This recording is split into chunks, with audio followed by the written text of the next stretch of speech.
lesiones premalignas de mama y cáncer de mama. No pretendemos, como docentes de nuestra facultad, que ustedes sean especialistas en ginecología obstetricia. Ustedes tienen que manejar el concepto de médicos generales que estén en las condiciones de hacer los mecanismos de prevención, diagnóstico, pronóstico, tratamiento general y la referencia correspondiente a los hospitales que tengan la capacidad resolutiva y nivel de complejidad que resuelvan los problemas. No asuman ustedes responsabilidades que escapan de su manejo personal o su manejo del lugar donde se encuentren trabajando. Una posta médica, un centro de salud, en fin. Eso es muy importante que ustedes sean conscientes de lo que significa este caso. Y el doctor Matute ha hablado acerca de la implicancia directa de los problemas de salud pública. Lamentablemente, el problema de cáncer en el país radica mucho en que es detectado tardíamente, cuando el cáncer ya está avanzado, donde es muy poco lo que le podemos ofrecer a las pacientes. Son pacientes que llegan a estadio 3, estadio 4, con cáncer prácticamente con metástasis completas. El tratamiento prácticamente es mínimo, calidad de vida y soporte en general. Y acompañar a la familia para el momento oportuno, despedirla como corresponde. ¿Quiénes somos del Hospital de Menara? Aquí, levanten la mano, por favor. 3 nomás, no puede ser. Nada más. Pasan la voz, que no grito, por favor. Ahí está, muy bien, ahora sí. Muy bien. Ustedes han visto en general lo que está diciendo ginecología y obstetricia, la relación directa que existe entre los controles que se realizan en las pacientes y los diagnósticos que se van realizando y se van ubicando. Vamos avanzando con el tema de ahora. Este es el esquema de trabajo que tenemos ahora. Tenemos hasta 9 puntos. Vamos a hacer una evaluación general. No vamos a entrar mucho en detalles. Si hay alguna pregunta, vamos a intentar resolverla o planificarla para ver cómo se puede orientar la mejor evaluación de esta interrogante que cuenten ustedes. Vamos a ver estos 9 puntos y vamos a tratar en la medida de lo posible que ustedes intervengan en el manejo cuando tengan oportunidad de hacerlo. Lesiones premalignas. ¿Recuerdan ustedes la clase anterior que hicimos con respecto a la patología mamaria benigna? Donde asumíamos, lo más importante de la patología mamaria benigna es lesiones localizadas, focalizadas, sin capacidad de metástasis a distancia o a nivel local. Eso es muy importante. Relacionada con estilo de vida, con alimentación y factores exógenos, que da una serie de síntomas: dolor, contracciones, irregularidades en la presencia de secreción mamaria, mastalgias, mastodines con la menstruación, en fin. En este caso, las lesiones premalignas, que tienen relacionadas también con la parte de factores precursores de cáncer de mama, son las siguientes. Y aquí tenemos que ver una cosa muy importante. Lesiones en las cuales tenemos de un aumento de riesgo. ¿Qué cosa quiere decir esto? Igual riesgo que aquel paciente que nunca ha tenido una biopsia de mama. Acá tenemos fundamentalmente la adenosis, fibroadenoma y la parte de los quistes, relacionado con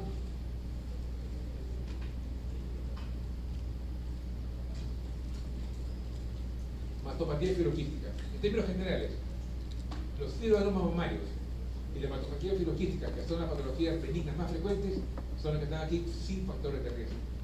Pero tenemos que tener en cuenta que si hay una continuidad en factores de riesgo asociados con otras características, eso puede en algún momento convertirse en patologías mayores. Riesgo ligeramente aumentado. ¿Qué patologías tenemos? El fibroadenoma es con lechos complejos, o sea, un fibroadenoma que en pequeñas partes del fibroadenoma tiene complejidad en la estructura celular. Hiperplasia moderada o intensa sin atipia. La atipia es la característica celular que tiene fundamentalmente cambios en la forma, en el tamaño y en la división celular. Si no hay nada de eso, es una patología benigna, pero con riesgo ligeramente aumentado. Adenosis esclerosante, glándula mamaria que se ahoga, se estrecha por tejido fibromuscular que se pone alrededor de ella. Y un papiloma solitario sin hiperplasia típica asociada. Los papilomas que están ubicados en los conductos galactóforos, recuerdan ustedes, acini mamario, alveolo, conducto galactóforo, el lóbulos mamarios, y luego en la parte externa donde protruye y sale la secreción láctea. De 12 a 16 alveolos, de 8 a 12 conductos galactóforos y de 6 a 8 conductos de excreción a nivel de pezón. Estamos recapitulando un poco. Siguiente, riesgo medianamente aumentado. Vamos aumentando los riesgos que en los cuales una paciente podría eventualmente hacer un cáncer de mama. Tenemos la hiperplasia ductal atípica y hay cambios celulares en forma, en tamaño y en división celular. Cromatina, núcleos hipercromáticos, células deformadas, irregulares, y la hiperplasia lobular típica. Tenemos entonces acá los dos tipos, el ducto o ducto galactóforo y el acini mamario, lobular, donde puede estar ubicada la lesión mamaria potencialmente que genere cáncer.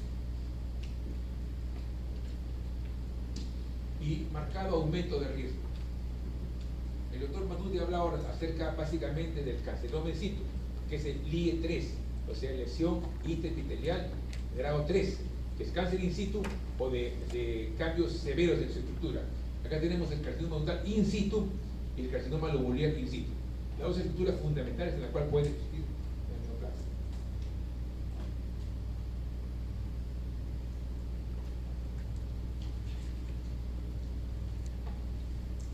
¿Qué es el cáncer de mama? Hay varias definiciones, pero ¿qué es lo más importante? Ustedes están leyéndolo ahí. Lo más importante es la proliferación acelerada, desordenada y no controlada. Acordémonos que la división celular tiene su forma, su tiempo y sus características importantes en cada tipo de célula. Aquí no está controlado. Hay genes mutados. Es muy importante, vamos a verlo más adelante en la clase, y actúan estimulando la continuidad del ciclo celular perteneciente a distintos tipos de ciclo celular mamaria. Acini, conductos y en general todas las estructuras mamarias. Desde la zona donde se cita la mama, en el músculo, en los cartílagos costales, a nivel de los ganglios, a nivel de los vasos sanguíneos, arterias, venas y los vasos linfáticos. Todas esas estructuras pueden estar directamente relacionadas con el inicio del cáncer de mama, sobre todo a nivel de los conductos y a nivel de los lóbulos mamarios. La incidencia. Un poco de conceptos de epidemiología, salud pública general. ¿Cuál es la incidencia? Es más frecuente, este caso es más frecuente, en realidad, en los países desarrollados como en los países en desarrollo. Habló de la estadística, en la lámina inicial del doctor Matute, cáncer de mama, cáncer de pulmón, cáncer gástrico, cáncer colorectal, cáncer de próstata, en fin. Pero una de las importantes características es que este cáncer de mama es el más frecuentemente desarrollado. El 16% de cáncer, uno de cada 7.5 a 8 de los cánceres detectados pertenece al cáncer de mama. El 85% ocurre en mujeres mayores de 40 años. Es decir, la presentación del cáncer de mama es más factible encontrarlo en mujeres de más de 40 años que aquellas que son más jóvenes. A mayor edad de la paciente, más riesgo de que sea un cáncer de mama a que sea una patología mamaria benigna. Recordemos un poco, patología mamaria benigna. Primero tenemos la llamada mastodinio-mastalgia, generalmente asociada con el inicio de la menstruación, la menarquia, con los trastornos menstruales que tienen las niñas. Luego sigue el tema relacionado con los filoadenomas, entre los 30 y 40 años aproximadamente, patología mamaria benigna. Y por último tenemos la mastopatía filoquística, entre los 40 y 50 años. Pues bien, a mayor edad, esta patología es más frecuente encontrarla, vamos a verlo más adelante, en mujeres que tienen más edad que en mujeres de menor edad. ¿De acuerdo? Es el caso más frecuente en Lima y Arequipa. Este son los años 2017-2018. Cambia cada año entre el cáncer de cuello uterino en mujeres y el cáncer de mama. En los últimos 30 años su incidencia ha aumentado aproximadamente a 34 por 100.000 mujeres y la mortalidad aproximadamente 10.8 por 100.000. Actualmente los estudios del Ministerio de Salud indican que aproximadamente son 4.000 mujeres detectadas con cáncer de mama al año, de las cuales lamentablemente el 75-80% vienen casos avanzados. y el 50% de ellas detectadas, esos 4.000, van a morir. 2.000 muertes por cáncer de mama en todo el país, porque llegan en estadios avanzados. Y la importancia que tenemos hacer el diagnóstico adecuado y oportuno. Factores de riesgo. Hay múltiples factores de riesgo para cada patología, para cada enfermedad. Para, por ejemplo, problemas hepáticos, problemas digestivos, problemas relacionados con hipertensión arterial, con diabetes, con colangiopatía, en fin. Acá tenemos los principales factores asociados al problema de cáncer de mama. Simplemente mencionarlos. Mientras más tiempo esté actuando el estrógeno en la vida de una mujer, sexualmente activa o no, pero mientras más tiempo actúe el estrógeno, más posibilidades tenemos de que esa mujer haga un problema de cáncer de mama. Menstruación a edad temprana y una edad, acá dice para la parte final. Bueno, menopausia tardía, eso vamos a ver en el siguiente slide. Edad avanzada en el momento de tener su primer hijo. La mejor edad para que una mujer tenga su bebé es en la segunda década de la vida. Bueno, a veces en el momento actual muchas mujeres postergan su maternidad por estudios, por trabajo, quieren hacer su especialidad, su maestría, hacer su doctorado, y se olvidan de que tienen también pues, evidentemente la obligación personal probablemente, pero más que nada como cuidado propio de tener su descendencia, de tener sus hijos, porque eso va a protegerlas del riesgo incrementado en mujeres que tienen mayor edad para tener su primer hijo. La obesidad también, por todo el mecanismo de las hormonas relacionadas con el incremento de los factores de riesgo asociados con colesterol y triglicéridos. Antecedentes familiares, primer grado. ¿Se acuerdan ustedes de lo Angelina Jolie? ¿Se acuerdan? ¿No? ¿De acuerdo? En el año 2013 aproximadamente Angelina Jolie, con la preocupación, tenía 31 años. Angelina Jolie, se hizo un estudio genético, porque tenía antecedentes de 3 familiares.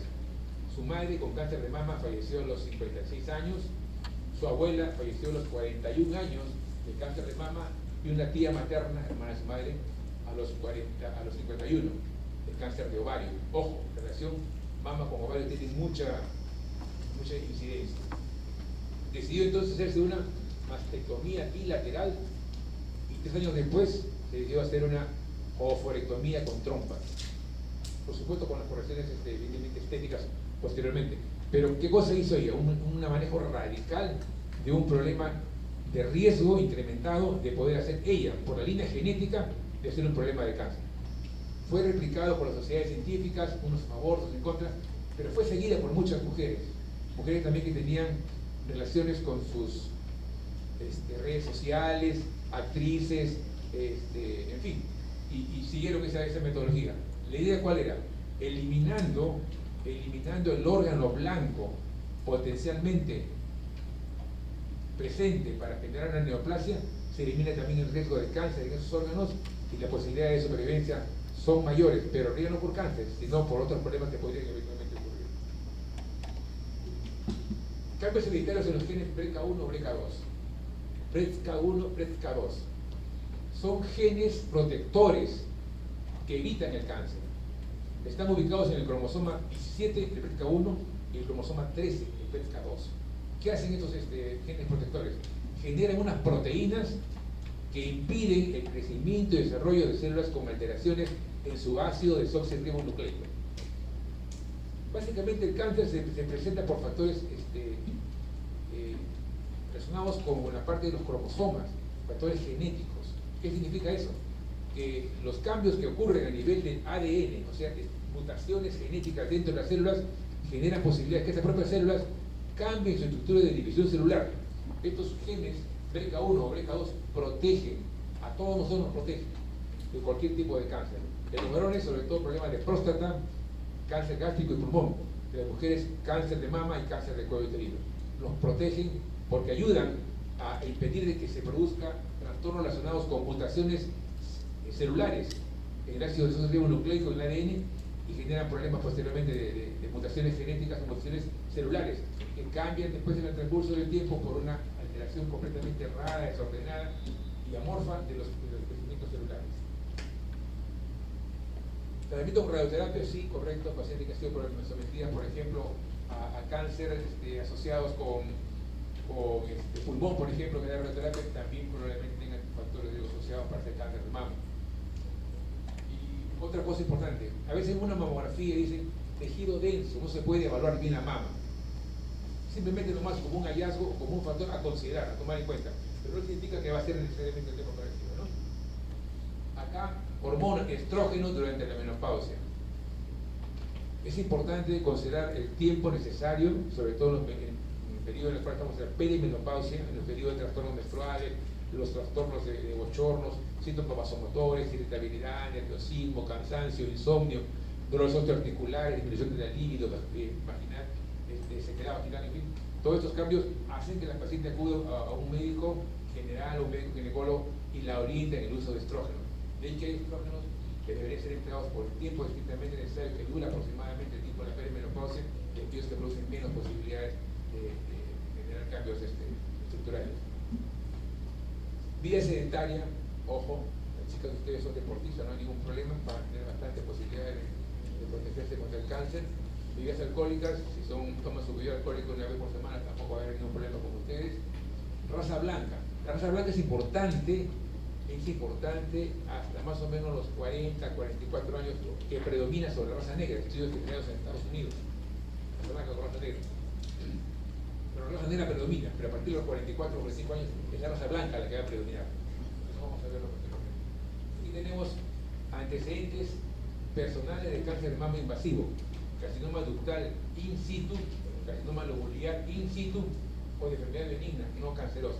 Una paciente, esto es importante lo que quería decir, una paciente con una patología mamaria benigna, sobre todo entre los 40 y 50 años, la mastopatía filoquística, que no hace sus controles adecuados, que no hacemos las llamadas aspiraciones. Recuerda que hicimos la clase anterior, donde estudiamos la característica de sodio, potasio, la característica que puede haber unas células dentro de este líquido que puedan tener un trastorno. También tenemos ahí ciertos factores de riesgo, pero no necesariamente nos van a llevar a un cáncer, pero sí, ojo, tener cuidado con ellos. Eso básicamente como un consejo, como una orientación a las pacientes que tengan ustedes oportunidad de evaluar. Estas son las influencias bien establecidas a la izquierda y no bien establecidas a la derecha. Sobre todo aquí, importante, la historia familiar, los cambios genéticos. Bueno, consanguíneo primero, a mayor grado de consanguinidad, mayor posibilidad de neoplasia. En la premenopausia, por ejemplo, de 3 a 1, la premenopausia bilateral, bilateral, o sea, hasta 9 puede llegar. En la posmenopausia y bilateral, o sea, mientras mayores estructuras comprometidas tengamos, mayor también es el riesgo que se puede tener un cáncer de mama. Historia menstrual, la edad menos de 12 años de inicio y más de 55 años, o sea, el mayor tiempo de actividad estrogénica de una mujer hace que tenga mayor riesgo de generar en ella misma problemas de una neoplasia de mama. El embarazo protege, según la la vida es la mejor para tener su bebé. Por ejemplo, si tiene su bebé entre 25 y 29 años de edad, tiene un riesgo relativo de 1.5. Más de 30 años, 1.9. Después de 5 años, de 2 a 3. Y siendo un lípara, que nunca ha tenido bebés, un riesgo relativo de 3. Cada órgano tiene su morfología, su estructura y su función. ¿Para qué está la mama? Somos mamíferos todos. Son para producir leche en relación directa con toda la parte hormonal, FSH, LH, prolactina, todo relacionado con los cambios hormonales que a nivel de la mama y los cambios sobre todo estrogénicos. Una mujer que nunca ha tenido bebés, si a poco ha dado lactar, tiene mayor riesgo de generar problemas de cáncer de mama, un riesgo relativo de 3. ¿Qué significa eso? Que de 100 pacientes con cáncer de mama, 3 de ellas han sido nulíparas, por lo menos. ¿De acuerdo? Y enfermedad mamaria benigna, proliferativa, en fin, la neoplasia atípica 4.4 y carcinoma lobular in situ hasta 12. Carcinoma lobular y carcinoma acinal in situ. Son puntos de partida hacia cáncer de mama posteriormente. Menos establecidos los estrógenos, por ejemplo, exógenos, la obesidad, en grasas, consumo de alcohol y tabaquismo, que también tiene relación directa con hábitos nocivos relacionados con el cáncer de cuello uterino. ¿De acuerdo? Factores predisponentes, prácticamente estamos repitiendo, pero con otra forma de enfocarlo. Lo que quería hacer acá importante es que más o menos hasta un 10% o 9% de ser directo de una enferma con cáncer padece la enfermedad. O sea, existe un 5 a 10% de riesgo en una mujer que tiene antecedentes familiares de cáncer de mama de que puede hacer. Hasta 10% puede ser la posibilidad de que tenga cáncer de mama. La obesidad, la enfermedad como la cisantina en general.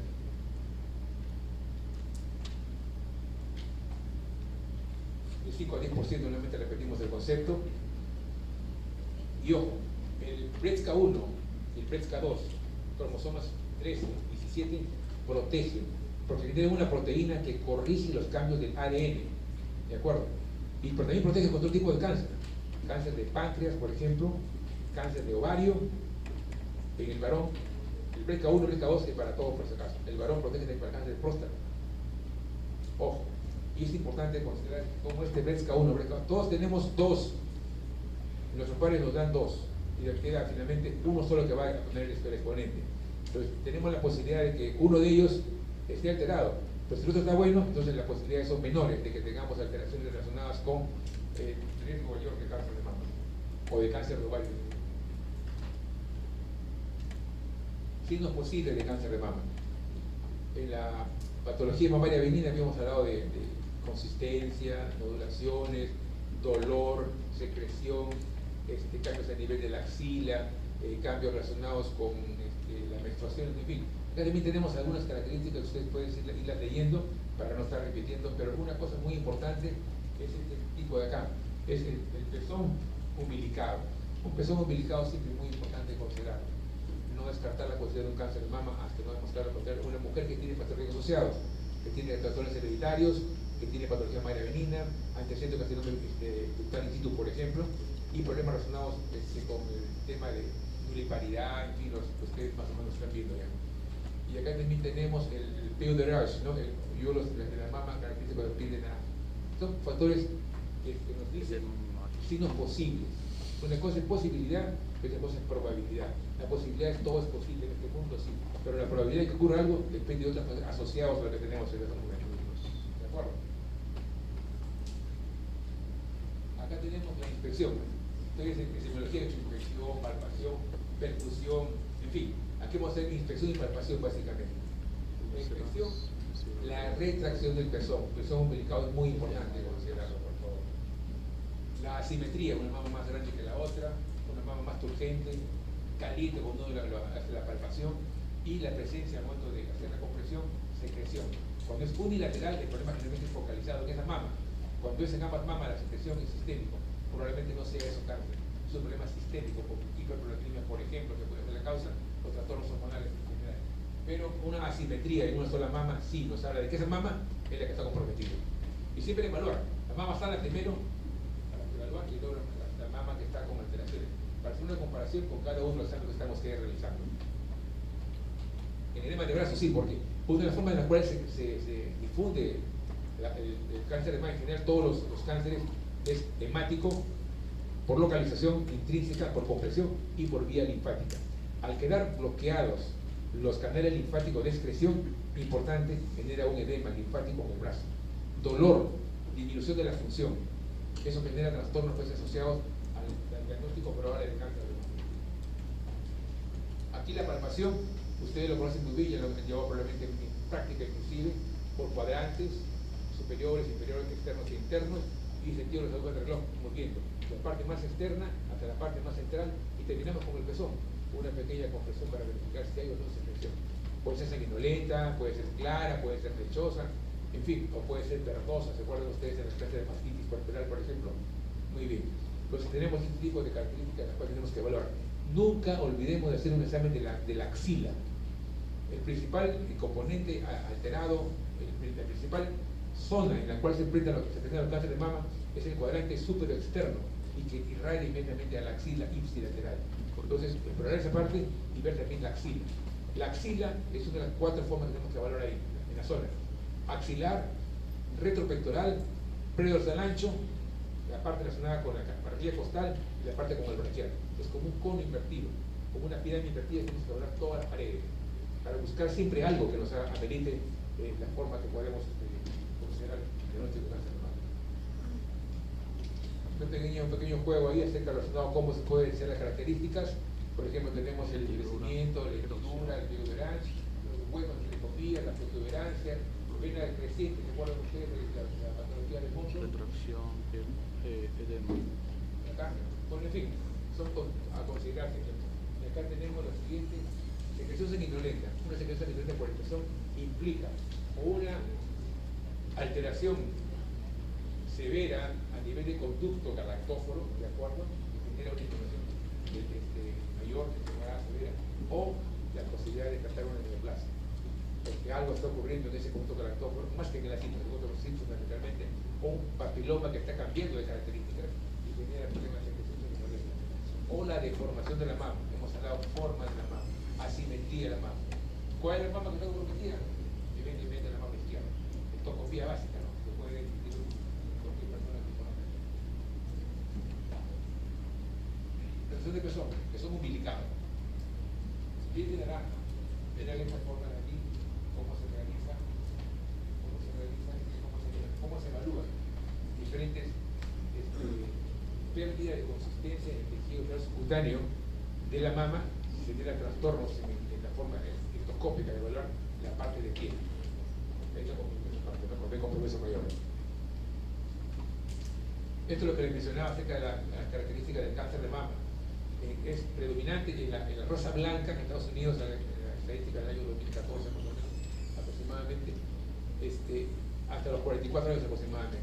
Y después de los 44 años, a partir de los 45, predomina la raza blanca. La raza blanca. La raza negra primero y la raza blanca después. ¿Cuál era para marcar el puntero? ¿Puntero cuál es? Sí, por favor. rojo. El de arriba. Ya, gracias. Entonces tenemos acá esta característica. La raza blanca hasta los 44 años aproximadamente. La raza negra pero es mayor y a partir de esa 45 años predomina la raza blanca. Importante entonces la raza blanca. Nosotros somos raza mestiza, la raza blanca tiene más posibilidades de tener tipo de producto. Acá, igualmente, recordar lo que significa la edad. A mayor edad, más riesgo de tener un problema de cáncer de mama. Menos de 20 años, 1 cada 76.000. Versus mujeres mayores de 70, 80, 90 años, cada 13, cada 9 o cada 7. Pacientes tienen riesgo de tener cáncer de mama. O sea, tenemos la obligación, aquellos que van a ser pediatras o internistas, buscar siempre factores asociados. Problemas relacionados con posibilidades de tener un cáncer de mama. Diagnóstico. Estamos avanzando, estamos en el tercer punto ya. Diagnóstico, examen físico, ¿de acuerdo? Examen clínico de la mama, mamografía, ecografía, resonancia magnética y la biopsia. Vamos a tratar de ver cada uno de ellos de forma general. No pretendo hacer un estudio detallado de cada uno de ellos, pero sí es importante conocer cómo se van a pedir y cuándo hacerlo. Y cómo realizar el procedimiento. Examen físico y diseños. Semiología básica. ¿Qué características tiene esa paciente? Antecedentes hereditarios.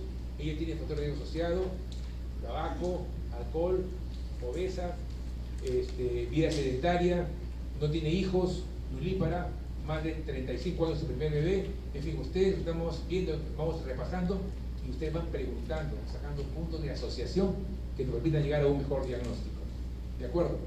Y entonces la parte de semiología, la parte del interrogatorio y la parte relacionada con los antecedentes médicos que puede haber tenido la paciente antes de que pueda asumir el control. Acá se ha metido con la mama, ya hemos explicado cómo realizarlo por cuadrantes y luego para el reloj, de la parte más externa hasta la parte más superficial relacionada con el pezón, y nunca olvidarse de explorar la axila con los 4 campos de la pirámide invertida. Mamografía. La mamografía debe emplearse a partir de, en términos generales, a partir de los 40 años de edad. ¿De acuerdo? Muchos pacientes se pasan la bola, señoras, ¿no? Que causa mucho dolor, que me ha hecho esperar unas horas, 2 horas, no me han hecho nada, en fin. Todos esos problemas asociados ustedes tienen que conversarlos y orientar a las pacientes acerca del tema que van a realizar. La mama se coloca en una placa especial, ángulo posterior y también lateral. Eso hay que hacer una presión mayor, de acuerdo más o menos cómo se encuentran. Los pacientes que vienen con problemas de mama tienen por lo general dolor mamario, mastoríneo o mastalgia. Y si a eso le agregamos el examen que aparentemente es un poco traumático para ellas, generalmente no van, y si van con ciertos temores. Es importante romper ese mito, porque actualmente hay mamógrafos que tienen capacidad de poder realizar un buen estudio de mamografía con apenas colocar solamente la placa donde corresponde. Sí, tiene muy baja radiación, menos de 0.2 rads por metro cuadrado. Y lo bueno que es importante es que es capaz de captar lesiones que tienen 0.1 milímetros de diámetro. ¿Se acuerdan ustedes, no? La división. Metro, decímetro, centímetro, milímetro, micro, pico, femto y ato. Hasta 10.6, ¿cierto? A la menos 6. Muy bien. Siguiente es esta de acá. Preparación para la mamografía. Podemos ir leyendo nomás, no hay ningún problema. Las pacientes tienen muchos temores. No pude la mamografía porque dicen, lo que mencioné, me ha dicho mi comadre, mi vecina, mi amiga, mi hermana, que son muy dolorosos y que no me va a contribuir. Ojo, si va a contribuir, porque hay varios estadiajes que nos permiten saber en una buena mamografía hasta qué punto esta mamografía que se ha realizado nos va a brindar información. Todos los exámenes auxiliares, sobre todo la imagenología, hay que compararla adecuadamente y hacer el correlato clínico radiológico. Es decir, las lesiones que tiene la paciente son compatibles o congruentes con la posibilidad que estoy pensando, que sea un cáncer in situ, lobular in situ, o cáncer de conducto caratófono in situ, o es simplemente una patología que puede ser una mastopatía filoquística de una mujer de 40 50 años de edad. Entonces, todas estas características que ustedes están viendo ahí son lo que tiene que tener la preparación para una paciente. Y se le habla, hay enfermeras que lo van tranquilizando a la paciente y le van explicando sobre cómo se realiza este tipo de examen. En embarazo y lactancia no hay ninguna contraindicación. Después de la semana 12, pero sobre todo también se puede colocar para asegurar a la paciente un mandil de plomo a nivel del abdomen y se protege a la gestación. En pacientes que tienen riesgo y hemos encontrado una lesión compatible con una neoplasia, ¿no? Siguiente, la mamografía. Acá es importante lo que estamos viendo acá, las clasificaciones. Las clasificaciones acá, gruesas, grandes, delimitadas, homogéneas, estas de acá son compatibles con benigno, no son cambios. Pero a diferencia de las siguientes de acá, miren ustedes acá hay por lo menos unas 100 o más inclusive pequeñas clasificaciones finas, estrelladas, irregulares, pero que van confluyendo, y si uno no observa bien, puede pensar de que sea una conjunción de varios nódulos, varias clasificaciones grandes, pero ustedes lo amplifican o magnifican la imagen. Vamos a ver acá que son múltiples, irregulares, estrelladas, sobre todo tenemos que pensar por las irregulares en la consistencia y en la forma, que sea más factible una neoplasia de mama. Clasificación BIRADS. BIR es una clasificación que se generó por la Sociedad Americana de Radiología a comienzos de este siglo, y es Breast Imaging Reporting Data System. Significa eso, que hicieron una serie de estudios en diferentes hospitales, en diferentes estados, y encontraron luego de un consenso de evaluación a qué corresponde cada uno de ellos. El BIRADS, o sea, la evaluación de las imágenes de acuerdo al sistema de data encontrado, puede ir desde 0 hasta un cuadro en el cual pensamos que puede ser una neoplasia. Un BIRADS 0, por ejemplo acá, un BIRADS 0 es un estudio incompleto. No te dice si es benigno o maligno, simplemente nomás requiere un estudio mayor. O otro estudio, que puede ser una ecografía, por ejemplo. El BIRADS 1 es completamente normal, negativo. El BIRADS 1, perfecto, no pasó ningún problema. El BIRADS 2 es normal, pero hay ciertos hallazgos que son benignos. Se recomienda un seguimiento normal, cada año o cada 2 años. A partir de los 40 años, la mamografía es un estudio de un screening, preferiblemente empleado a todas las pacientes, porque hay que tener factores de riesgo asociados. Y el BIRADS 3 es probablemente benigno. Miren cómo vamos cambiando. El BIRADS 1 negativo, benigno, aquí es probablemente benigno. Probablemente benigno. Sobre todo los nódulos sólidos, circunscritos y clasificaciones, y hay que valorar entre los 6 meses aproximadamente, o puede ser al año, 2 años, como bilateral, como el caso de los medios. Luego seguimos acá, un BIRADS 4, puede ser A, B o C. El 4A básicamente se refiere a la sospecha de malignidad. El resultado que se espera es benigno. Un 4A es sospecha de malignidad, pero esperamos que sea benigno. El 4B, intermedio, requiere correlación radiopatológica.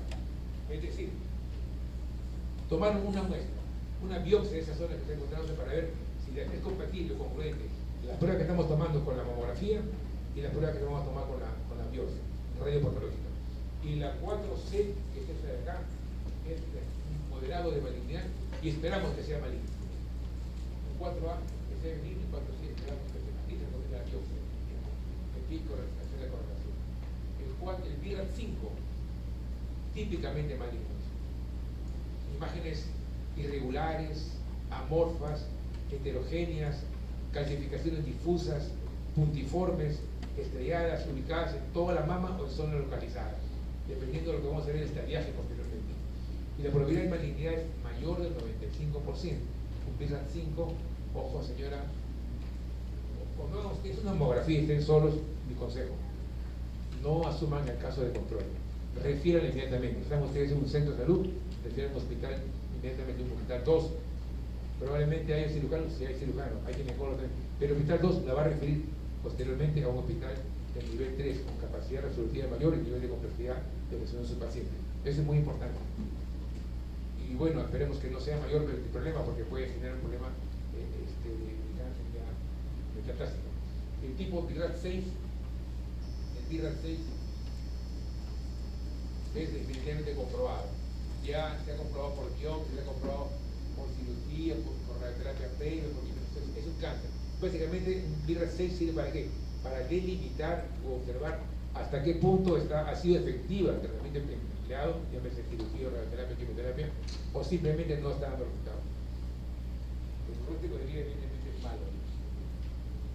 La ecografía es una prueba sencilla, no causa dolor, lo usamos con un transductor lineal de 5.5 MHz y se evalúa también de forma vertical y se evalúa también por cuadrantes.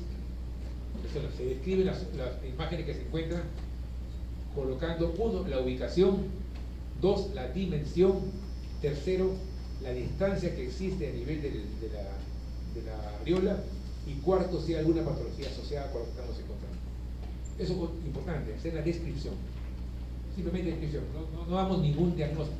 Al final, correlacionar con la clínica, correlacionar con la estudios asociados, en fin, eso ya es la parte de la ecografía. Aquí también la resonancia magnética se emplea un imán de altísima potencia, con rayos que van a incidir los dos, con una adecuada programa del sistema de computadora, se forman imágenes que nos van a permitir hacer un alineamiento de las células por sus características de positividad o negatividad respecto a ese imán que tiene el aparato, y nos da imágenes mucho más especiales. La resonancia magnética es básicamente para tejidos blandos, tejido blando, músculo, por ejemplo, mama. La ecografía es básicamente para la mama, en problemas que no requieren mayor trastorno. Es importante también emplearlo en mujeres de 25, 30, 35, 40 años de edad, o como complemento cuando tenemos un BRAF 0 a una mamografía con informe de imagen de tiempo. Biopsia mamaria es realizada por un ginecólogo o por un mastólogo o por un cirujano, pero no es difícil la técnica. Simplemente tenemos acá hasta cuatro formas de realizar la biopsia. Biopsia por excisión, es una zona pequeña, se extirpa completamente. Biopsia por incisión, se hace el corte a nivel de piel y se extirpa la masa o una muestra de tejido, depende del tamaño. Biopsia central, extracción con una aguja gruesa, que toma una parte importante del tejido. O la biopsia por extracción con aguja fina, extracción de tejido o de líquido, dependiendo de lo que vamos a hacer. Mientras más riesgo exista de que sea una neoplasia mayor, es preferible hacer una aspiración con aguja fina para evitar los problemas de diseminación con metástasis. Y si es una cosa completamente localizada, excedes, se manda todo el tejido. ¿De acuerdo?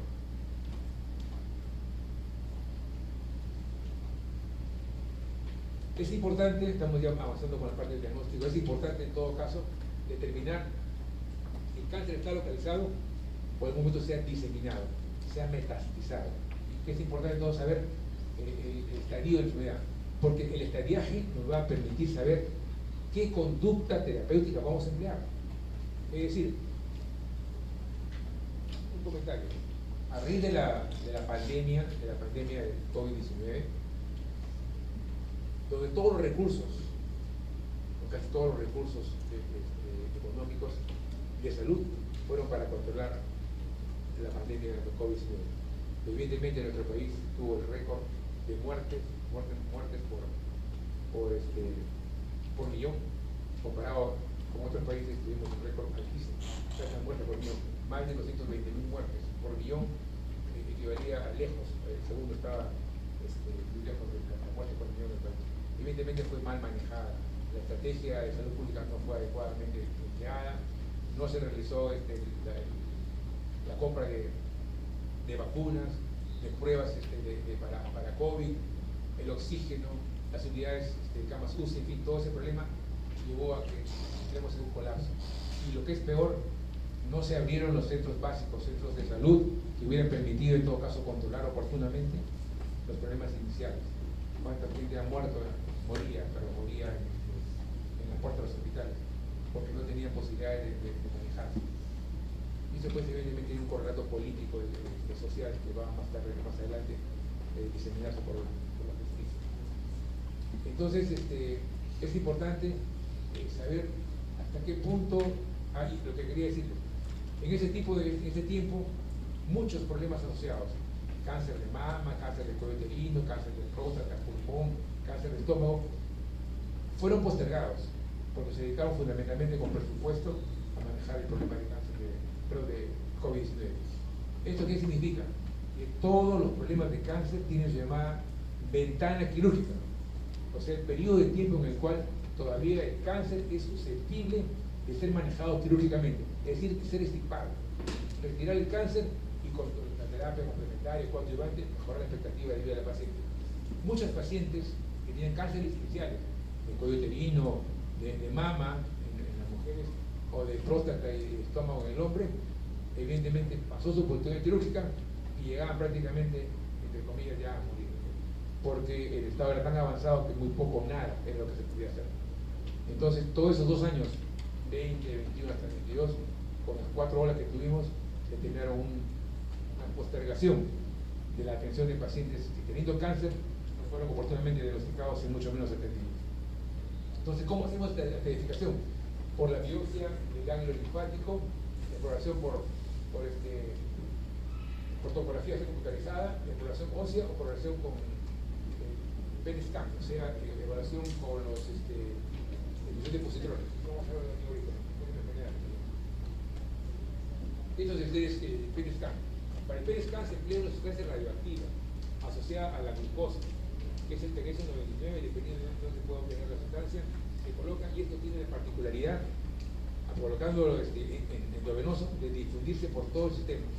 En 15 minutos aproximadamente encontramos los puntos en los cuales las células cancerosas tienen afinidad por la glucosa, por el azúcar. Entonces, si tenemos una sustancia que va por todo el organismo y detecta las células cancerosas, neoplásicas, que están llegando el azúcar que comida para ellas, inmediatamente comienzan a activarse y aparecen, por ejemplo, en este caso, zonas en las cuales tenemos acá metástasis, a nivel del húmero, a nivel de las costillas, a nivel acá del hombro, en fin, zonas en las cuales ya ha habido metástasis. El PET scan sirve para saber 2 cosas: si al diagnosticar el tema hay metástasis, también para ver hasta qué punto una terapia realizada previamente estará en efecto. Con la quimioterapia, por ejemplo, perfecto, ahí tenemos ahí, le repiten la quimioterapia 1 o 2 ciclos y otra vez toman un PET scan para saber si esos núcleos de diseminación o metástasis están siendo controlados o adecuadamente inhibidos en su desarrollo.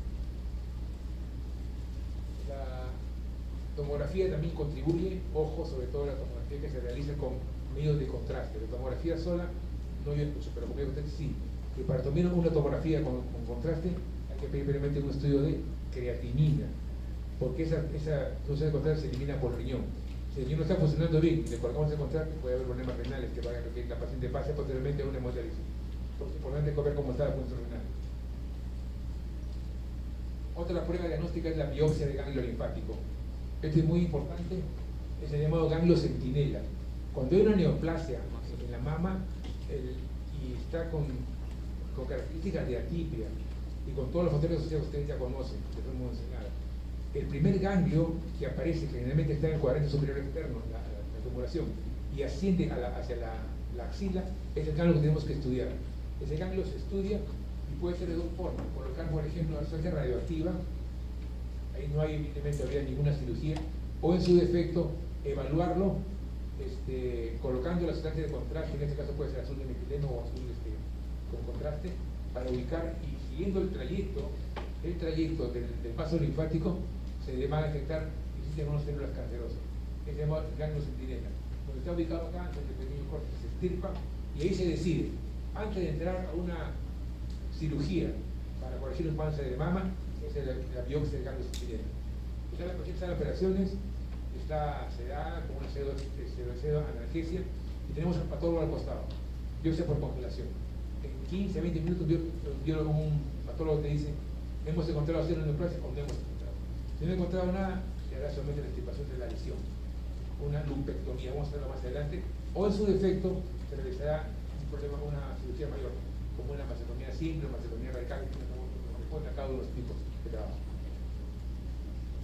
Se tiene también igualito. ¿En casos se indica fundamentalmente? Cuando la axila clínicamente es negativa, examinamos, no encontramos ganglios, pero tenemos una tumulación, entonces queremos saber si hay no metástasis, tumores menores de 3 centímetros, carcinoma in situ, sin atipia, y tumores de centímetros que vayan a recibir quimioterapia de inducción. Esa llamada terapia adyuvante y la terapia coadyuvante. La adyuvante es posterior a la cirugía y la coadyuvante es antes de, para preparar, en caso de tumores que son grandes. Está indicado axila positiva, embarazo, por ejemplo, tumores de 3 centímetros y otras enfermedades centrales en la cual tenemos que diagnóstico, no tiene que poder hacer una biopsia. Los métodos se inyecta en este caso una sustancia radioactiva azul de sulfán, aproximadamente las medidas que dice ahí, y se va ubicando. Una vez que se ubica la zona, se extirpa ese ganglio y evidentemente todas las biopsias de ganglios centinela se realizan en sala de operaciones para tomar la decisión de qué tipo de operación se va a realizar. Previamente un estudio completo: ecografía, mamografía, PET scan, resonancia magnética, estudios generales también de marcadores tumorales que vamos a ver ahorita, para saber hasta qué punto la paciente es tributaria o no de la conducta quirúrgica. Esto es lo que estaba mencionando: ganglios centinela cirugía quirúrgica. Pacientes con factores de riesgo asociados, perfecto, hay que estudiarla adecuadamente. Se considera que es tributaria de cirugía, muy bien, hagamos la cirugía. Pero antes de la cirugía debemos hacer previamente la biopsia de ganglios centinela. Esta biopsia de ganglios centinela está más o menos en el año 2010 o 2012. En el hospital tenemos un servicio de mastología, y esto está presente con un garfio especial. Se toma la situación, se levanta la pared de la mama, se ubica el ganglio centinela que está ahí adecuadamente pintado por ese azul de metileno, y se va al patólogo y también determina hasta qué punto puede ser necesario la extirpación de la mama y la característica de qué tipo de cirugía se va a realizar. Les mencioné acerca del PET scan, una pequeña cantidad de azúcar con esa sustancia radioactiva. Hace poco ha habido un problema de abastecimiento, casi un mes hemos tenido en el Hospital de Almenara, el Instituto Nacional de Medicina Nuclear, que está por Puente Piedra, no producía la sustancia.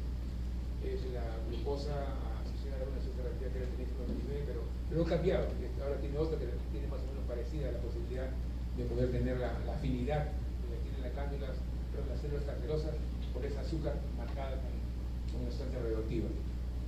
Evidentemente pues aparecen ahí las zonas positivas como puntos radiantes, ¿no? Imágenes luminiscentes en la imagen en vivo. Marcadores tumorales, tenemos 3 marcadores tumorales fundamentales: el CA15-3, el 27-29 y el HER2.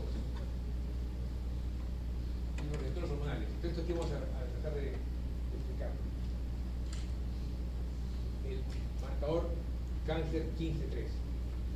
Eso pueden ustedes solicitarlo en hospitales nacionales. Hospitales nivel 2 con todas las 9. Nivel 3B o 3-2, como el Hospital Almenara, Sabogar, Rebatiante, que también estará en el Hospital Mayo, Loaiza, el Hospital María Auxiliadora, en fin, donde puedan encontrar este tipo de marcadores tumorales. En casos avanzados, más del 70% de este tipo de Más del 7% está elevado.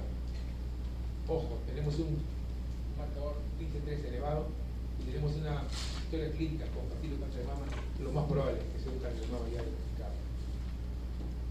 El tratamiento sea adecuado, hemos estirpado la mama, le hemos realizado después su quimioterapia coadyuvante, su hormonoterapia coadyuvante posterior. Perfecto, hasta que pues sabemos que está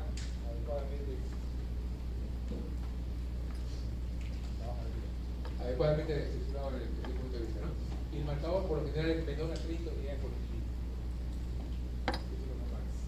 Ojo, no solamente explica cáncer de mama, tiene todo lo que te explicamos también acá. ¿Qué cosa explica? Cáncer del pulmón, del colon, del páncreas, ovario, tumores de mama,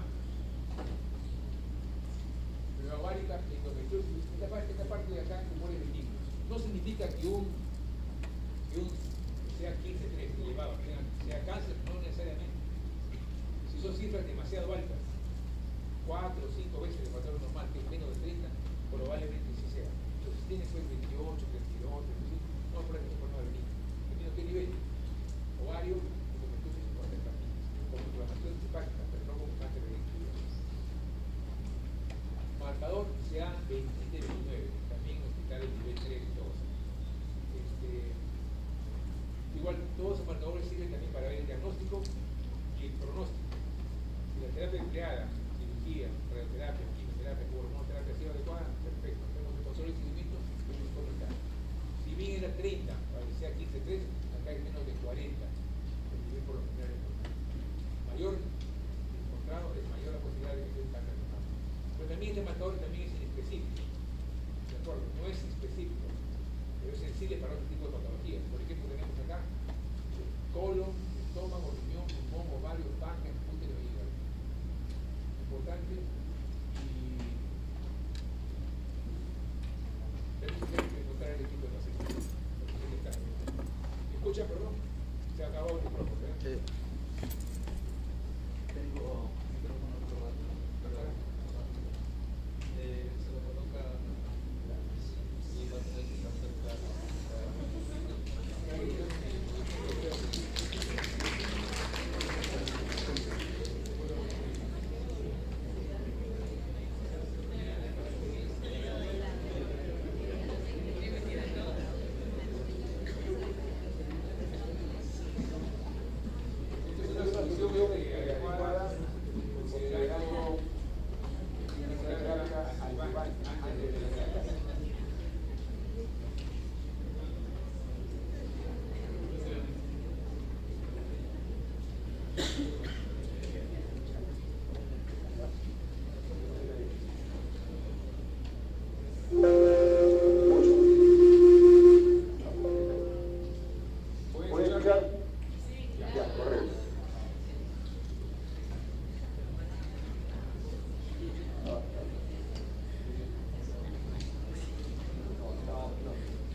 Está cansado, con toda tranquilidad, se levanta, hace 3 respiraciones profundas, no intenta. He visto que viene la primera parte donde está durmiendo, perfecto, puede estar cansado, está preparándose para el turno de la noche probablemente, no han dormido bien porque está estudiando para el examen que viene pronto, tiene alguna preocupación en la casa, en la familia, se ha peleado por el enamorado, qué sé yo, por la enamorada, pero no fe, las cosas van a mejorar. Nada de terror, ¿cierto? Muy bien. Entonces, hemos hablado un poco del marcador CA 27-29. Vamos a ver qué sigue. Serían 2. Son los receptores 2 del tema relacionado con el factor de crecimiento y desarrollo epitelial. Estos marcadores HR2 tienen la posibilidad, así como tenemos los protectores que son beta 1 y beta 2, este matriz es negativo. Ese es el que produce proteínas que van a generar cambios epiteliales que van a favorecer el cáncer. Receptores 2 para el tipo de crecimiento epitelial normal, o epitelial normal. Es importante esta parte de acá. Los pacientes que tienen este tipo de marcador tienen mayor riesgo de que los tipos de cáncer crezcan y sean más rápidos en crecimiento y desarrollo. Entonces, todas las pruebas de cáncer de mama, en general, en todos los cánceres, deben ser sometidas a este tipo de marcador, el HRO, o sea, receptores 2 para los marcadores relacionados con el crecimiento pediátrico humano.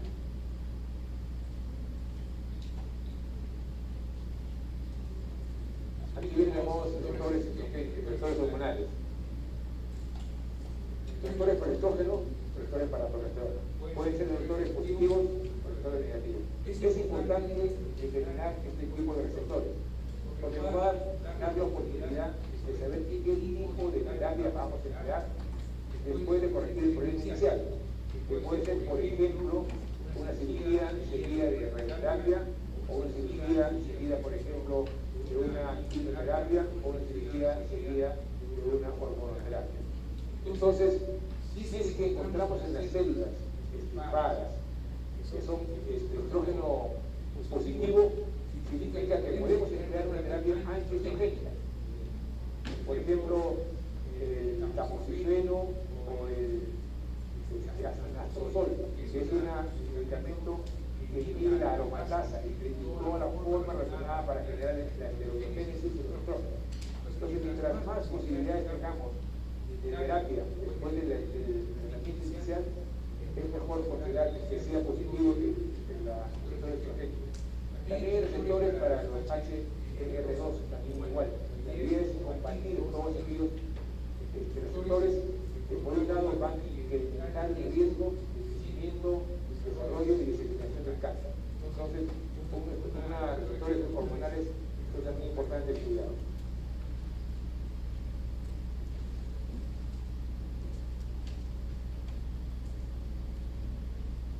Justo lo que mencionaba, ¿no?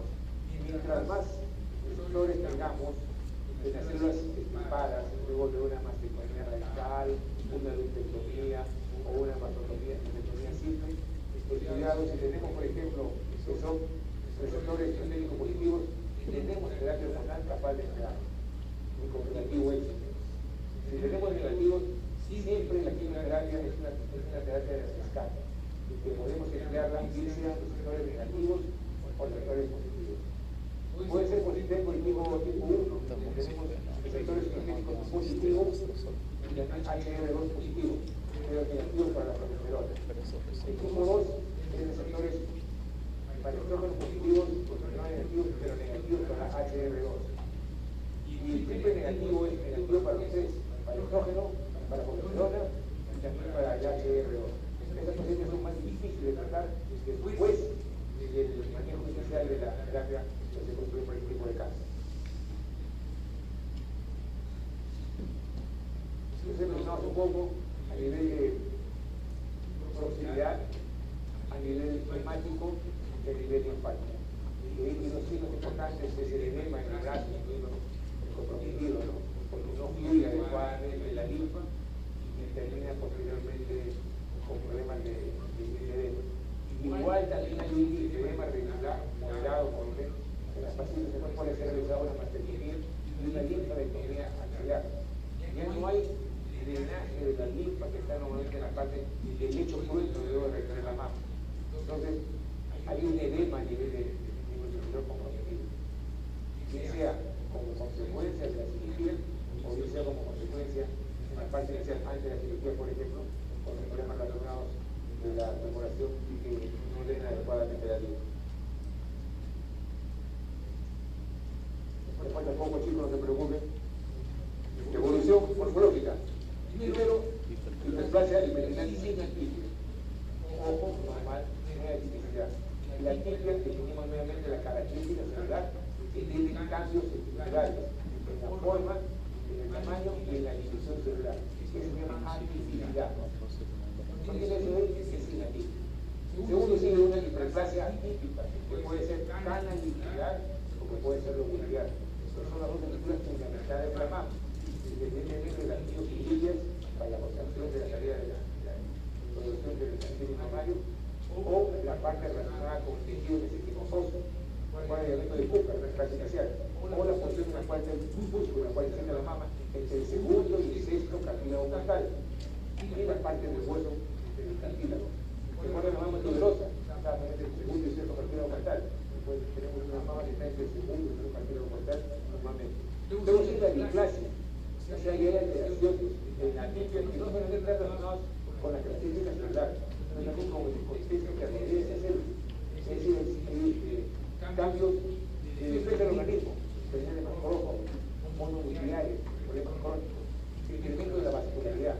Entonces se llama ya la displasia, que está relacionado, por ejemplo, con la displasia del cuello uterino.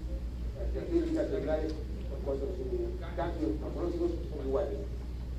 Cáncer cístico, intraductal o intraductal y el cáncer invasor. Es importante considerar cómo avanza desde una hiperplasia que se hace antibiótica hasta el cáncer invasor. Es un continuo de una enfermedad con la cual tenemos la obligación de detectarla a tiempo.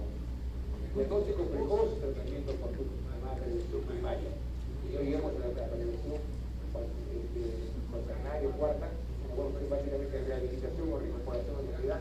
Luego se considera a un paciente de cáncer de mama, por ejemplo, que han dado casos avanzados, pero todavía son tratables, pero la expectativa de vida a 5 años en un cáncer físico llega aproximadamente a un 15 o 20%.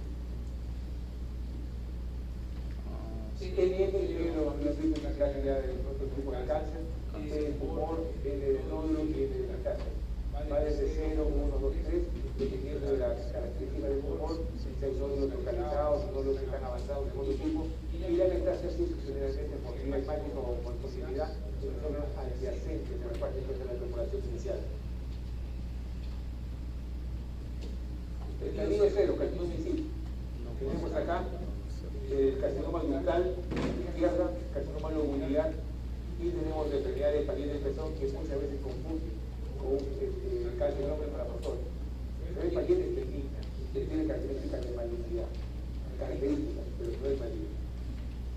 Este es el carcinoma in situ, este tipo de cáncer es perfectamente curable. El carcinoma estadio 0. Se detecta, para ofrecerle lo mejor que es la cirugía, con la terapia adyuvante previa o adyuvante posterior a la cirugía. El estadio 1, tenemos en el lado izquierdo el cáncer de mama, estadio 1, donde el tumor mide menos de 2 centímetros. No hay cambios en el ganglio. El estadio 1B, en la cual no se ve ese tumor, pero hay ganglios linfáticos cognitivo. No se ve el tumor, pero hay ganglios que aparecen. Y el estadio 1B, tenemos los ojos, tenemos el tumor y tenemos los ganglios. Miren cómo poco a poco va progresando. El estadio 2A, tenemos en la cual, en la primera, a la izquierda, tenemos acá a la izquierda, donde no se ve tumor, la relación, pero sí se ve ganglios, de 1,3 ganglios comprometidos. Estamos en el 2A. El estadio 2A, claro, el 2 centímetros o menos del cáncer ubicado y diagnosticado entre 1 a 3 ganglios en la cadena ganglionar. Ojo, la cáncer lleva a la axila lateral, que está ubicado generalmente en el cuadrante externo, o también va hacia la zona central, la zona paraesternal, el riesgo de disección para los más espinal. Y por último tenemos en el estadio 2A un tumor que puede ir de 2 a 5 centímetros y hay también, pero no se ha determinado, el ciclo de la ocupación de grande. ¿De acuerdo? El 2B, y hay un tumor de 2 a 5 centímetros y el grupo de células cancerosas en los ganglios. Menos de 1.2 milímetros, pero menor de 2 milímetros. El 2B, más de 2, menos de 5, y aquí se encuentra todavía de 1 a 3 ganglios comprometidos. El 2B también incluye un tumor mayor de 5 centímetros, pero no hay evidencia de ganglios. Siempre evaluamos el tumor y el ganglio, para saber hasta qué punto puede ser. En 2A, 2B o 2C. ¿De acuerdo? En 2C hay tumor, pero no hay evidencia de ganglio. Y el otro, el tumor mide más de 2, menos de 5, y el ganglio comprometido. estadio 3A, ojo, quería saber una hora importante. Hasta un estadio 2A máximo es tributario y se significa con buenas expectativas de calidad de hasta un 2A. Uno ve, no sé, pero uno ve efectivamente la posibilidad siempre de que me lo ofrezca una paciente como cura son sus problemas, no son las más adecuadas. Vamos a un estadio 3A, las posibilidades quirúrgicas ya no son las más indicadas para corregir el problema. Aquí el tumor puede ser de cualquier tamaño y se encuentra lleno un espectro de 4 a 9 ganglios comprometidos. O el tumor tiene más de 5 centímetros, por ejemplo, y hay células pequeñas de 0.2 a 2 milímetros, o tiene más de 5 y se encuentra cáncer entre 1 y 3 ganglios. Anteriormente en el 3 y 2A, por ejemplo, no hay ganglios comprometidos, pero sí hay ganglios comprometidos con un tumor que mide más de 5. Estamos en el 3A. El 3B, un tumor puede ser de cualquier tamaño, pero como dije es mayor. A nivel muscular, por ejemplo, y a nivel de la piel. Ese tumor crece y dice hacia la parte del asiento del tumor o hacia afuera. En la parte del pigmento, la parte de la piel, aparece lo que se llama esta zona de cáncer. Son zonas inflamatorias y con todo el compromiso asociado de congestión, calor, dolor, tumor, rubor, congestión, en fin, todo eso genera problemas relacionados con el estadio 3B. Y lo más importante, el cáncer se diseminó, o bien sea a la porción interna, músculo pectoral, castigos bucales o hacia la piel. El 3B en realidad es una cosa avanzada, evidentemente. El estadio 3C es mayor, evidentemente. Hay cáncer, ya no es 4 meses, ¿no? 10 o más ganglios comprometidos. Los ganglios linfáticos están presentes y el tumor puede ser pequeño. Pero en este caso, por ejemplo, los ganglios linfáticos de la axila y cerca del esternón están presentes. Estadios 3 y 6. Son más de 10 ganglios. Y 10 ganglios que el cáncer se ha diseminado. El estadio 4, el cáncer se diseminó, ya no tenemos prácticamente nada que hacer. Con toda seguridad, aquí el PET-SCAN va a demostrar zonas de captación del azúcar radioactivo que está colocado por la vena en huesos, en la cardiopatía costal, en la región de las clavículas, por ejemplo, en el útero presente, en pulmones. La primera causa de complicación de muerte por cáncer de mama es el problema pulmonar. La paciente hace cáncer de pulmón constitutivo a cáncer de mama y termina con un cuadro bastante comprometido. Porque las expectativas de vida son mucho menores. Muy pocas vidas al año de vida. Hígado, también por basal. También compromete mayormente un cáncer de hígado posteriormente. Porque son metástasis de células, ¿no? Y a nivel de cerebro. Una paciente que tenga todos los 4, evidentemente me queda ya poquísimo. A pesar de haber realizado lo necesario por cada una de las etapas, pero lamentablemente no se ha realizado periodos en el tiempo, que no se conformó su tratamiento oportuno en periodos tempranos. Pronóstico. No puede desarrollar un pronóstico de vida. ¿Por qué? Porque tiene un sistema de salud pública que permite a esas pacientes que su problema sea detectado a tiempo. Y también una buena educación. Desde el colegio, la universidad, los medios sociales, les informan a cuáles son los factores de riesgo asociados y cuáles son las características que tiene una población para saber si es que no es un problema de cáncer de mama. Países que hacen menos del 60% y uno del 40% de pronóstico de vida. Estamos hablando a 5 años. Pero al año, muchos de ellos han fallecido por el problema detectado en periodos avanzados. En el problema de la pandemia, la gran mayoría de los cánceres que se detectaron en el año 2020, 2021, que era cáncer 3B y 4. 3B, 3 y 4. No era muy poco lo que podía hacer. Entonces, falta de programa de detección precoz nos hace llevar a estadios avanzados de cáncer de mama en este caso. Tratamiento depende de cuándo se instaura.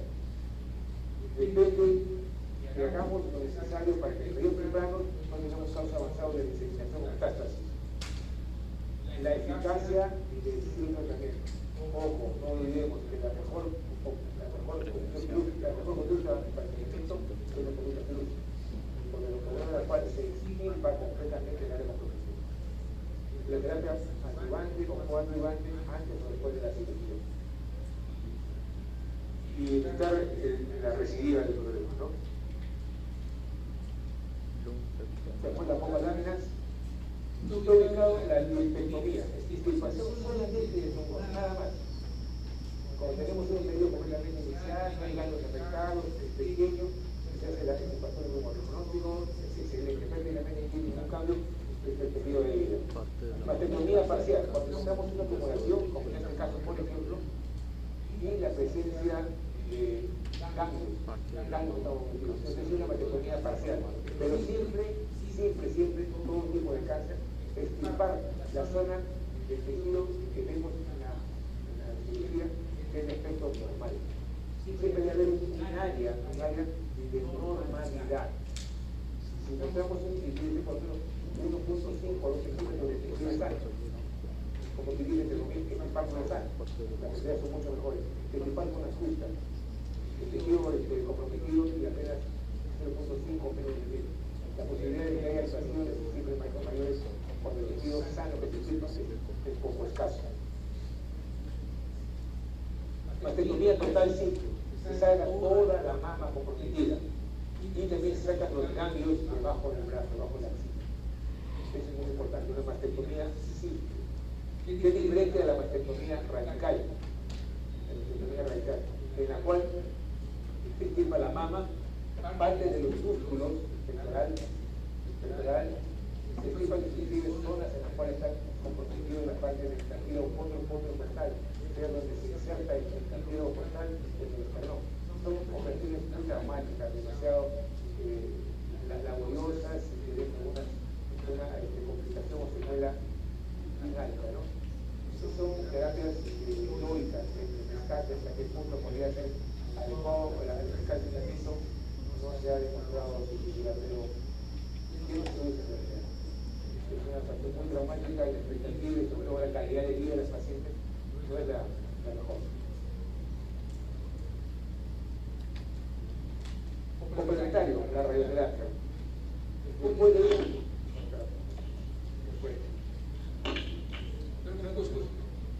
una cirugía sigue la radioterapia. La radioterapia se emplea en ciclos, puede haber 3 a 5 ciclos, ¿de acuerdo? Y cada ciclo más o menos son por 15 a 21 días. Se emplea radioterapia focalizada en la zona en la cual se presenta la cirugía. Tiene complicaciones, sí, de quemaduras de primer y segundo grado, va inclusive a veces a la parte pectoral, pero no produce otros problemas, son quemaduras. Y el tema fundamentalmente está relacionado con el tiempo en el cual la paciente va a recibir la radioterapia, sus cosas, y genera un cuadro de ansiedad por la infección, sobre todo al pilar la figura, la imagen materna, la imagen de la paciente respecto a su contexto familiar o social. La radioterapia tiene ciclos, cursos y también hay radioterapeutas que hacen la dosis que va a necesitar durante el tiempo que requiere y cuántos ciclos va a emplear. Y luego viene el seguimiento de este tipo de pacientes con los marcadores tumorales, sea 15-3 o 15-29, para verificar hasta qué punto estamos manejando bien la terapia coadyuvante o no posterior y la respuesta es buena respecto al tratamiento que se ha iniciado en esta área seleccionado una vez. La quimioterapia tenemos ahí fundamentalmente los medicamentos, por ejemplo el tamoxifeno, pero esos son hormonales. Tenemos acá el trastuzumab, por ejemplo, el trastuzumab, el ciclofosfamida, y los son medicamentos quimioterápicos que se van a emplear dependiendo de cada tipo de que se haya encontrado, hasta qué punto el cirujano, en coordinación con los estudios de marcadores tumorales, puede determinar junto con el oncólogo. Es un tratamiento multidisciplinario, lo que implica también posteriormente la rehabilitación de los músculos, como es una cosa especial, de la terapia nutricional, la terapia coadyuvante de las curaciones por hipertensión, en fin, todos son tratamientos completos. Luego sigue prácticamente la hormonoterapia, que puede ser la ablación ovárica, fue lo que hizo Cristina Belino, extirparse los ovarios por el tema de Brica 1, Brica 2, que también tenía problemas para cáncer de ovario, y también con el ovario cuando produce la cantidad de estrógenos, más tiempo, ponemos la menopausia tardía, genera trastornos asociados a incremento del riesgo de la posibilidad de generar un cáncer. Y tiene efectos colaterales, como náuseas, vómitos, y problemas de cansancio sobre todo. Y el más adecuado que tiene nuestro paciente es el inhibidor de la aromatasa, que es anastrozol de 1 miligramo. La importancia de esto es que ambos tienen que emplearse diariamente por 5 años consecutivos. A veces la paciente se aburre, deja de tomar hace 11 años, pero el problema es que puede recidivar. Entonces la paciente tiene que ser consciente de su problema y tomarlo por 5 años. Todos los días, una vez al día, 1 miligramo. El medicamento no es costoso porque ya está medicamentos genéricos. El medicamento original cuesta como 4 más, pero después es bueno porque aquí se lo da. También lo dan en el médico, el anastrozol. Entonces, el nitrógeno, la aromatización de la función de terapia dirigida son anticuerpos monoclonales. Por ejemplo, tenemos acá, van a dirigir específicamente hacia las células tumorales. ¿Para qué? Para impedir su crecimiento, su desarrollo, propagación y capacidad de metástasis. Tenemos ahí, por ejemplo, el trastuzumab, tenemos acá la tirosina quinasa de la plasminogen, que es una terapia dirigida para bloquear las señales que el tumor tiene para crecer. Entonces tenemos 4 formas de terapia. 1, la cirugía, ¿de acuerdo?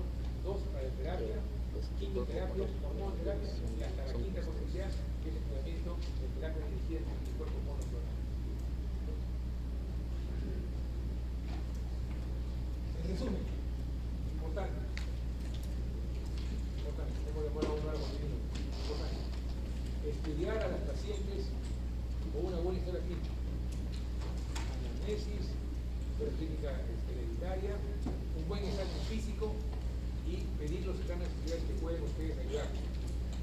Ecografía antes de los 40 años, mamografía como screening a partir de los 40 años, estudios de marcadores tumorales cuando hay control de riesgos asociados, educar a las pacientes para evitar como prevención evitar la vida sedentaria, la obesidad, y instruir a que tengan que sean mamás en la segunda década de la vida. Ustedes todavía han pensado ser mamás, todavía no, ¿no es cierto? Tienen que acabar su internado, chicas, por favor. Pasan después a su CELUX, pasan después a su residencia, y después algunos quieren hacer maestría. Pero ojo, no lleguen a los 35 años porque el riesgo es mayor. ¿Ya? Estudiarse bastante bien. Y por último, resulta siempre lo que se llama la patología mamaria benigna, que es simplemente un factor inicial de la patología mamaria benigna que a futuro podría generar un problema de una patología premaligna, como hemos mencionado, fundamentalmente 2, el carcinoma in situ lobular y el carcinoma in situ canalicular. Si no hubiera ninguna pregunta o alguna pregunta por intervención, aporten. A ver, chicos.